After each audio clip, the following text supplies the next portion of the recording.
Bismillahirrahmanirrahim. Allahumma sholli wa sallim wa barik ala sayyidina Muhammadin wa ala alihi wa sahbihi asma'in nama ba'du. Yang sangat kita hormati bersama Direktur RSUD Rembang, Bapak Dr. Agus. Tadi juga beberapa dokter spesialis, karyawan dan semuanya. Sebelumnya saya juga mengucapkan terima kasih atas pelayanan ibu kami. Beliau gerak di sini sampai 22 hari, bulan Syakban, sampai wafat juga di sini. Dan kami sebagai keluarga sangat terima kasih atas semua pelayanan dan pengabdian tenaga medis di sini. Sebetulnya RSUD itu sudah sopan lah, datang ke kita mintanya ngaji virtual. Gara-gara sopan tuh saya kok jadi ingin sopan juga. Akhirnya saya yang datang ke sini. Biasanya yang lembaga-lembaga besar itu agak-agak enggak sopan itu, ngatur-ngatur orang. Ini kok baik. Padahal BPK ngajinya di saya, lembaga negara. Kemenku pernah ngaji di saya virtual. Tapi RSUD kok kayak kasihan jadi saya. Terus iya, jadi hakul jar kira-kira itu karena tetangga itu. Tapi niat saya ya tidak baik-baik banget, sambil jalan-jalan kok dekat. Jadi, tapi begini ya, saya akan cerita versi kiai ya. Kalau versi medis Anda lebih tahu. Kalau versi kiai itu kematian itu dianggap hal yang sebetulnya ada versi kiai ya, semua orang tahu lah pasti mati itu. Cuma inginnya mati itu kan macam-macam. Inginnya ya setelah kaya, terus setelah mapan, terus menangi anaknya mapan, cucunya mapan gitu. Terus itu pun sebetulnya ada siap mati juga, tapi ya tetap mati gitu. Jadi saya punya cerita, saya akan cerita yang lucu-lucu ya supaya enggak tegang ya menghadapi kematian. Dulu itu kroni itu ya sudah ada. Jadi Nabi itu ya punya kroni, tidak hanya pejabat. Nabi itu punya kroni. Nabi Sulaiman itu bisa terbang gitu. Ya mulai dulu manfaatkan angin, jadi angin itu mulai dulu memang luar biasa. Dimanfaatkan orang sekarang mulai tenaga angin, pakai rem angin, mulai dulu angin itu luar biasa. Nah itu teman dekatnya Nabi Sulaiman tuh ya agak sopan tuh bilang gini, itu Pak Nabi itu kalau nanti ada malaikat Israel saya pinjam anginnya supaya tidak bisa ngejar saya katanya. Jadi mulai dulu tidak hanya pejabat, Nabi pun ya punya teman yang agak-agak gimana itu. Suatu saat malaikat Israel disuruh nyabut orang, misalnya namanya siapalah. Nanti saya sebut ada yang tepaan sama nanti tersinggung, ya semuanya siapa gitu.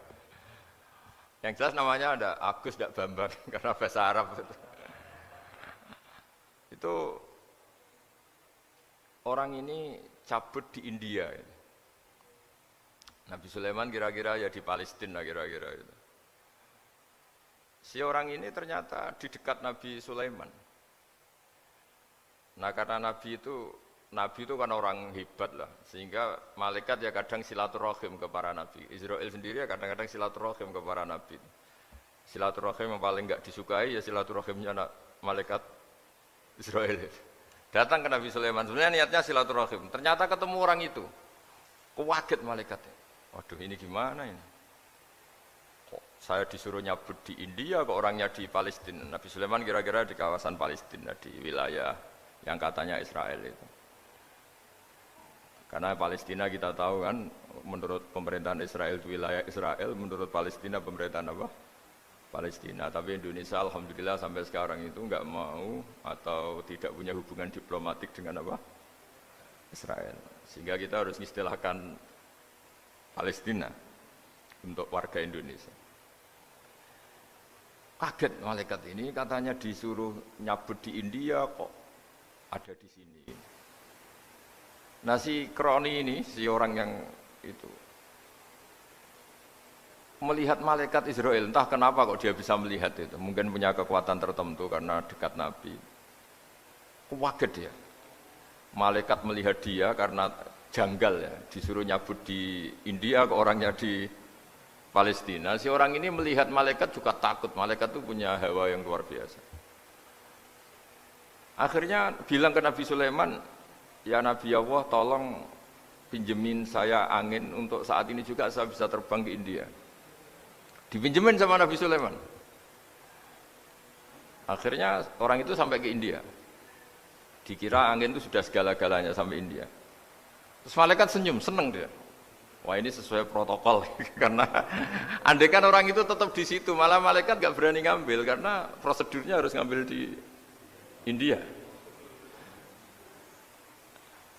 Jadi andai kan dia tetap diam di situ, sebenarnya malah gak masalah karena gak sesuai apa panduannya harus karena dia terbang di India, malaikat itu nyusul ya terus diambil karena sesuai apa?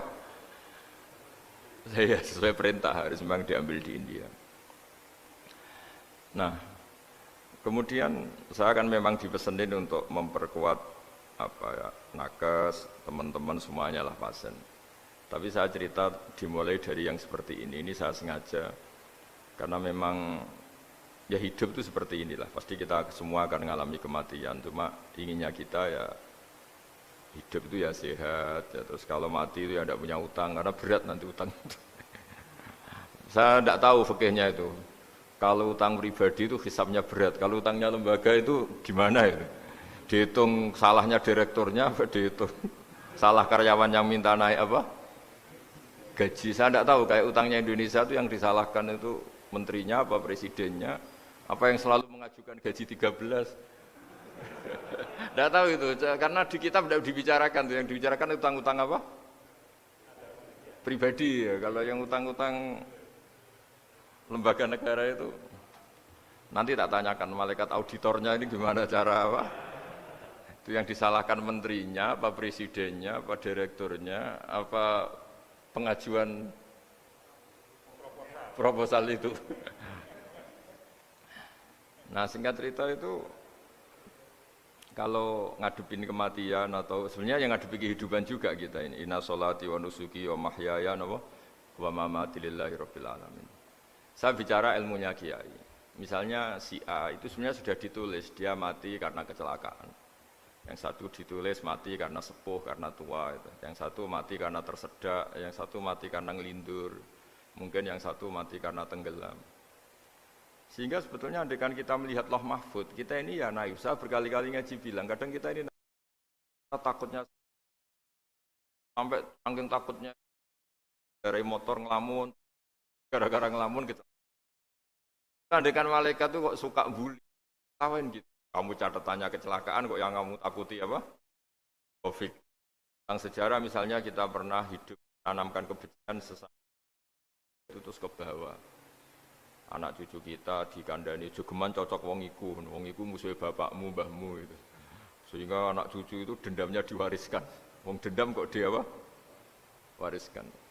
Termasuk utang itu. Ketika kita jabat ingin rumah sakit ini mewah, pikiran yang kok sedadi, aku seleren semikir direktur berikutnya itu tidak tahu itu nanti hisapnya ke siapa. Saya ulang lagi ya. Maka dalam satu ayat dikatakan laqad kunta fi ghaflatin min hadza fakashafna anka ghita'aka fabasarukal yauma hadid. Manusia ketika di dunia itu dianggap tidur. Tidur itu dengan tanda kutip itu bodoh. Bodoh itu tidak tahu. Fakashafna angkal ghita'aka. Nanti setelah kamu mati itu pinter. Tapi ketika Anda pinter sudah meninggal, sudah tidak bisa memperbaiki kesalahan-kesalahan kita. Nah, kenapa kita dikatakan sekarang ini tidur? Karena kita ini sering menyaksikan sesuatu yang sebetulnya tidak ada hubungannya dengan kita. Tidak ada hubungannya dengan kebutuhan kita. Misalnya kita ngelamun, berkhayal, ingin hidup kaya raya, sejahtera, jabat, orang lain anak buah semua. Ternyata itu enggak penting ketika kita di akhirat. Yang penting adalah Anda meninggal dalam keadaan menghamba kepada Allah Subhanahu wa ta'ala. Saya berkali-kali ngaji, kalau saya berkali-kali bilang, andaikan hati kita nanti direkam Allah, nanti di akhirat sudah direkam, orientasi kita direkam nanti. Pak Agus misalnya ingin punya mobil, punya rumah mewah, punya apa. Terus orientasinya gitu. Di depan Tuhan yang menyuruh kita, mensyariatkan kita, inginnya itu ya jadi hamba Allah terbaik, jadi kekasihnya Allah, jadi hamba yang bersujud, dari hamba yang bersedekah.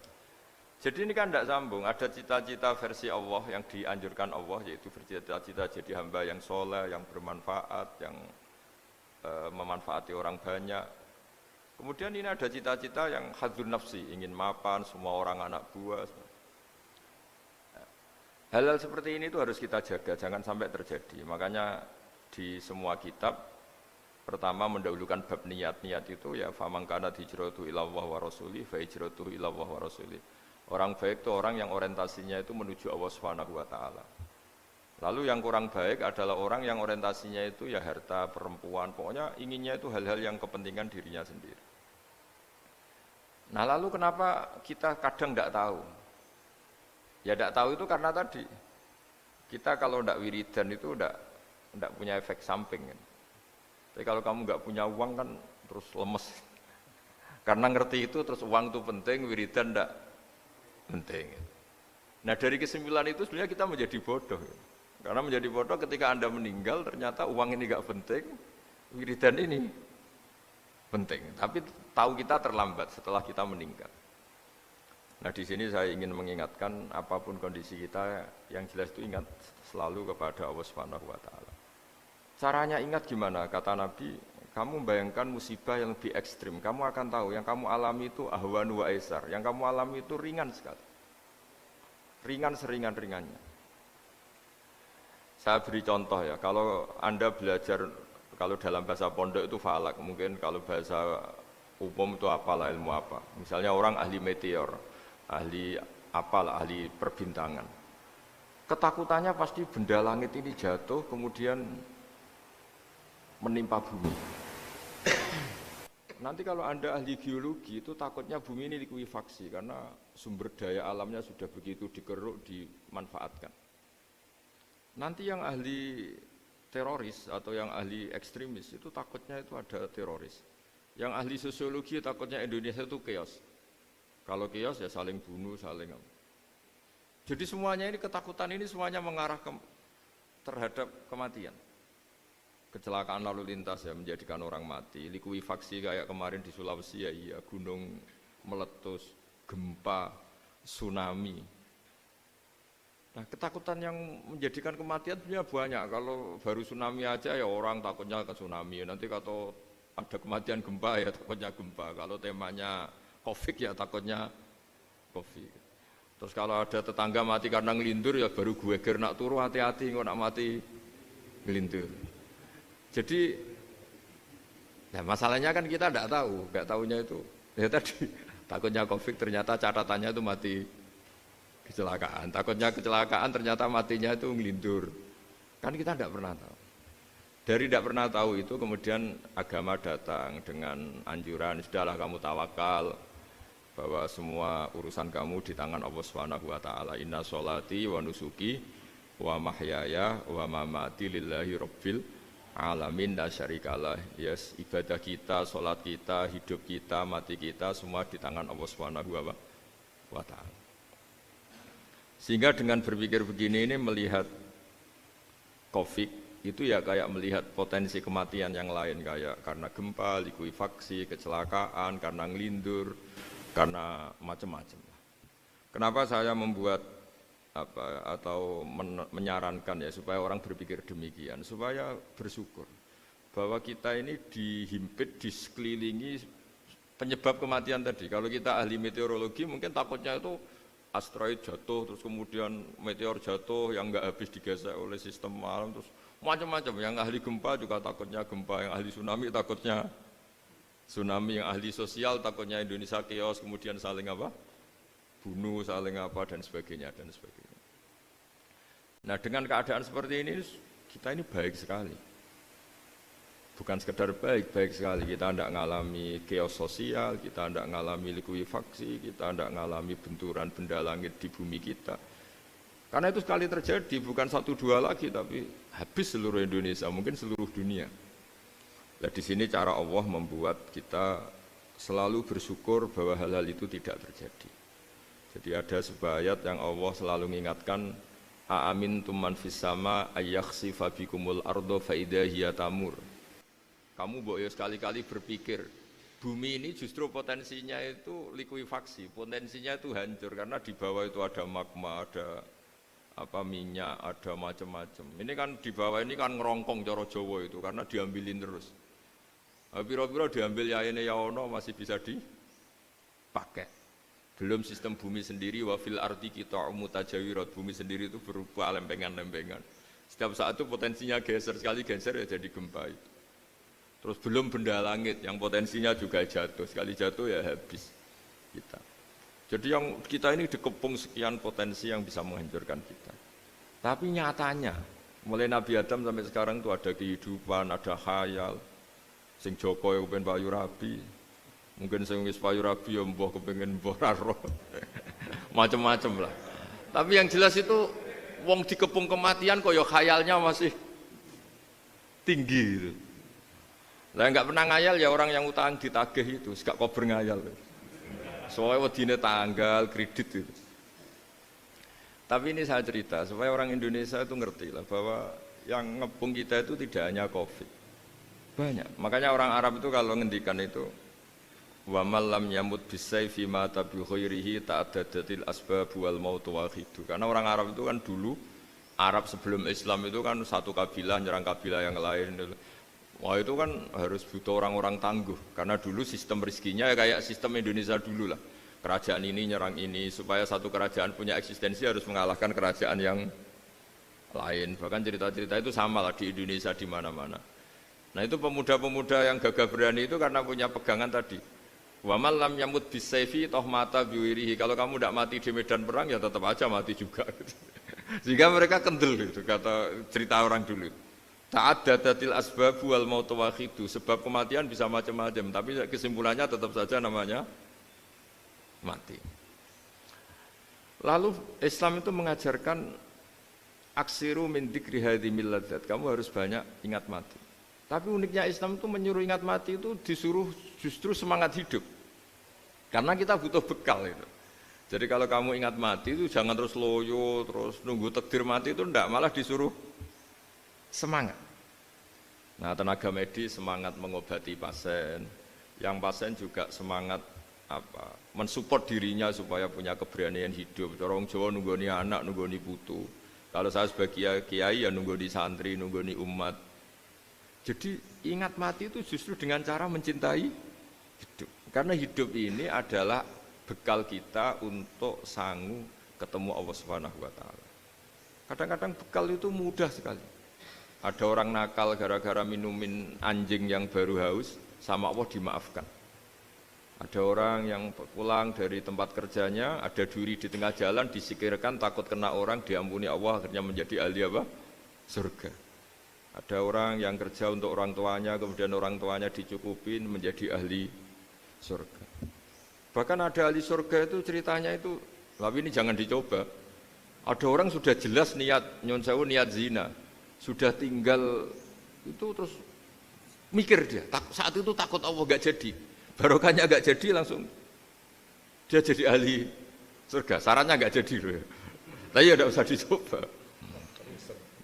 Itu kalau keterusan masalah. Jadi Islam itu menganjurkan ingat mati tapi justru dengan cara mencintai kehidupan. Karena yang jadi referensi Allah nanti di akhirat adalah perilaku kita, amal kita zaman apa? Hidup. Jadi disuruh ingat mati, tapi justru dengan cara sangat mencintai apa? Kehidupan. Lalu yang dinamakan kehidupan itu apa? Ya kita-kita ini. Ada yang mengkhidmati agama, mengkhidmati orang sakit, mengkhidmati itu ya berbakti, membantu. Ada yang nata lalu lintas, ada yang nata keamanan, kayak Pak Polisi, ada yang nata keuangan, kayak Kemenku.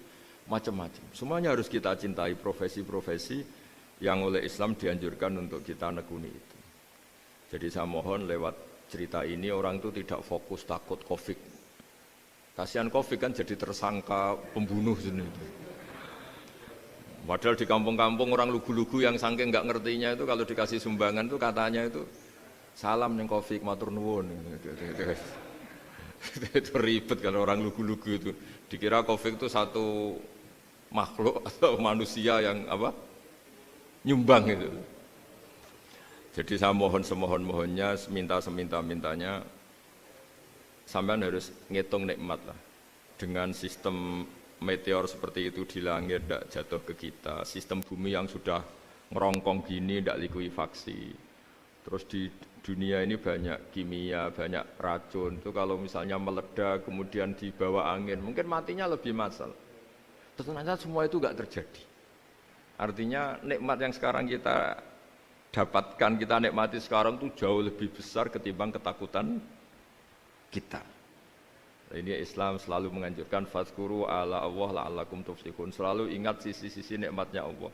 Kamu jangan hanya sisi wah kita dikepung Covid, kita punya istri judes, punya anak enggak nurut, punya atasan sadis, punya anak buah enggak loyal. Kalau gitu terus ya kamu enggak berani hidup. Yang diingat masalah terus. Itu salah, hidup seperti itu salah menurut Islam. Yang Islam menganjurkan fadzkuru ala Allah, kamu ingat sisi-sisi nikmatnya Allah, bukan sisi-sisi kita hidup itu diuji. Saya punya sekian cerita ulama-ulama yang unik, yang punya nasihat itu. Jadi ada orang kaya raya dulu temannya banyak, anak buahnya banyak. Suatu saat dia miskin terus gak ada yang berkunjung. Terus dia ngeluh, curhat ke ulama itu. Ketika saya kaya yang berkunjung banyak, ketika saya miskin kok nggak ada yang berkunjung, kurang ajar betul teman-teman saya. Terus kata kiai itu lucu kalau yang ada nih, ya bagus gitu dong ketika anda miskin sudah ada yang berkunjung. Loh kok bisa? Ya misalnya kamu sekarang jadi buruhnya orang, pas disuruh-suruh dibentak-bentak, terus teman kamu udah datang, malah kamu jadi tontonan toh. Mendingan nggak udah datang, jadi kamu ketika buruh orang nggak malu karena teman-teman kamu sudah tidak datang. Ya alhamdulillah kalau gitu ya. Jadi dulu satu hal yang dia dulu nganggap problem, iya kan kalau kamu misalnya dulu kaya, temannya banyak, jabat, terus yang takut banyak. Ketika sudah miskin, Yun Sawu jadi buruhnya orang disuruh-suruh, terus teman kamu tetap do datang. Siap nggak Anda? Siap datang apa siap tidak datang? Lebih siap tidak datang sebetulnya kan? Karena nggak jadi tonton. Akhirnya dia sadar. Ya gitu kalau dikeluhin istri saya ini judes, ya sering marahin gini-gini. Ya bagus dong marahin kamu. Kalau marahin tetangga malah masalah kan. Coba kamu punya istri kalau marahin orang lain pusing enggak? Mendingan marahin. Jadi pokoknya dilatih terus. Lama-lama dia bersyukur. Nah termasuk cara kita melihat kehidupan. Ada doa Rasulullah SAW yang luar biasa, ya Allah jadikan kehidupan ini sebagai penambahan saya untuk berbuat baik. Wal mauta rohatan li min kulli syarrin, kalau saya engkau takdir mati ya anggap mawon ini mati itu berakhirnya semua potensi keburukan saya. Orang itu kan potensinya dua, buruk betul atau potensi buruk. Mungkin sekarang kita tidak korupsi, tapi bisa saja suatu saat kita korupsi. Mungkin sekarang kita tidak salah, suatu saat potensi salah. Dan mati itu mengakhiri itu semua. Makanya saya berkali-kali cerita kalau ngaji, kalau orang-orang alim NU itu kalau ada bajingan mati tetap dia seksa ini baik dia. Itu tetangganya enggak mau semua. Wong bajingan kok darani baik. Tapi kiainya ngotot, harus disaksikan kalau ini baik. Akhirnya mereka bilang ya baik-baik. Padahal di hati kiainya sudah tidak bisa garong lagi, tidak bajing lagi. Ya baiklah gitu. Jadi sehingga orang-orang soleh itu melihat hidup itu ya biasa, melihat mati itu biasa, karena hidup adalah sarana kita menambah kebaikan dan mati adalah akhir dari segala keburukan kita atau potensi keburukan kita. Jadi Islam itu mengajarkan kita gimana menghadapi kehidupan, juga gimana menghadapi apa? Kematian. Jadi saya ulang lagi itu ajaran-ajaran Islam yang luar biasa. Jadi ij'alil hayata ziyadatan li fi kulli khairin wal mauta rohatan li min kulli syarrin. Jadi hidup menambah kebaikan, kalau kita mati anggap saja mengakhiri semua buruk kita kalau kita sedang buruk atau potensi keburukan kita. Saya cerita ringan tapi supaya diingat-ingat. Jadi kalau kita yang nekuni, saya tadi kan sudah bilang, kita kiai yang nekuni ilmu itu ya tadi kita agak fokus bicara Covid. Inna Allaha yumsikus samawati wal ardo an tazula wala in zalata in amsakahuma min ahadim min ba'dih. Kalau kamu ahli meteorologi kan melihat ini jatuh jumlahnya besarnya sekian. Ini kalau digesek oleh atmosfer paling masih sekian kayak kemarin Januari kan hujan meteor yang sering kena Lampung kemarin. Terus di mana-mana mesti takut kamu itu. Kalau kamu ahli gempa takutnya itu ya pergeseran lempengan bumi. Kalau kamu ahli tsunami ya takutnya tsunami. Kalau ahli sosiologi ya takutnya chaos sosial ya sama. Kamu medis ya takutnya penyakit yang menular, penyakit seperti ini. Oke, kita sekarang fokus menghadapi Covid dan kita selalu berharap supaya Indonesia terbebas dari apa? Covid dan musibah-musibah yang lain. Ya tadi apa gunanya terbebas dari Covid tapi chaos sosial kayak apa terus kita, sehingga Islam selalu mengajarkan harus disyukuri lah bahwa kita sekarang alhamdulillah kita hidup harmonis, kita kata Mbah Mun Bhinneka Tunggal Ika itu dingendikakno terus yang terakhir masalah air. Air itu sumber kehidupan. Di antara Allah mengingatkan kita adalah kul ara'aitum in asbaha ma'ukum ghoron famay ya'tikum bima imma'in. Bumi ini kan bawahnya ada magma, terus ada air. Normalnya air itu enggak ada. Secara teori itu normalnya air itu enggak ada karena bumi itu kan kalau ada air kan meresap. Sudah meresap bawahnya itu ada minyak, ada magma, harusnya air itu tersedot habis. Tapi orang saking angkuhnya, saking cueknya ngira air itu malah potensinya itu abadi. Sebetulnya kalau menurut teori alam, air itu gampang hilang kan, diletakkan di bumi ya bumi itu meresap. Nanti bawahnya itu ada minyak, ada sebagian ada magma, ada macam-macam lah. Jadi potensi air itu harusnya nggak ada malah kalau melihat sistem itu. Tapi karena Allah saking rahmannya, air ini dijaga sedemikian rupa tetap ada. Kalau melihat sistemnya kan normalnya malah nggak ada. Makanya Allah selalu mengingatkan, in asbaha ma'ukum ghoron. Suatu saat air yang kamu pakai, yang jadi sumber kehidupan itu bisa saja tahu-tahu hilang. Mungkin tersedot oleh panas bumi atau corong Jawa niku nyeresep entek atau gimana lah cara Allah menghilangkan. Famay ya'tikum bima imma'in. Lalu siapa yang bisa mendatangkan air itu lagi? Ini kata para hafid, ini yang kata guru-guru ya termasuk yang dikatakan Pak Mukhtar ini. Nanti orang harus ngendikan menjawab Allahu Rabbul Alamin. Hanya Allah sendiri yang bisa mengatur air ini selalu ada. Itu Pak kalau kamu pikir kan air kamu sokkan di bumi kan mesti langsung hilang, meresap ke bumi. Bumi ada bawahnya lagi, ada bawahnya lagi, dan mungkin bukan yang paling bawah mungkin magma, harusnya itu nggak ada. Tapi Allah saking sayangnya mengatur sistem air itu ada dan tersedia. Tapi ketika orang terlalu cuek dan angkuh sampai lupa syukur tersedianya apa? Air itu Allah mengingatkan, disuruh bayangkan, kul ara'aitum, coba bayangkan kalau in asbaha ma'ukum ghoron. Tadi kan ada khataman ya, saya ikut terima kasih. Bayangkan kalau air suatu saat itu ghoron menjadi hilang. Fama ya'tikum bima imma'in. Jadi saya tidak bisa spesifik memberi nasihat tentang Covid karena ya tadi yang bisa membunuh kita ini banyak. Ya tsunami ya bisa bunuh, gempa bisa bunuh, likuifaksi bisa bunuh, jatuhnya benda lagi kita bisa bunuh. Takut tanggal utang kaget ya bisa bunuh. Macam-macam. Semacam-macam lah ngelindur ya. Kemarin mudik aja yang sebelum tertata rapi aja mudik aja berapa kemarin kalau ada apa mudik lebaran yang tahun berapa 3 tahun yang lalu apa 4 tahun yang lalu dulu. Jadi saya mohon ketakutan kita adalah yang hakikat adalah takut jadi hamba yang tidak baik. Itu yang harus jadi ketakutan sejati. Takut kita di mata Allah tidak jadi hamba yang baik sehingga kita jauh dari Allah Subhanahu wa ta'ala. Karena cita-cita terbesar kita dan cita-cita terbaik kita adalah jadi hamba yang diridhoi Allah Subhanahu wa ta'ala. Sebaliknya ketakutan kita sejati adalah takut su'ul khotimah, takut jadi hamba yang tidak baik. Kita inginnya adalah assalamu alaina wa ala ibadillahis sholihin. Yang berhak mendapat keselamatan dunia akhirat adalah orang-orang atau hamba-hamba yang soleh. Ya tadi untuk menjadi soleh itu gampang di Islam itu.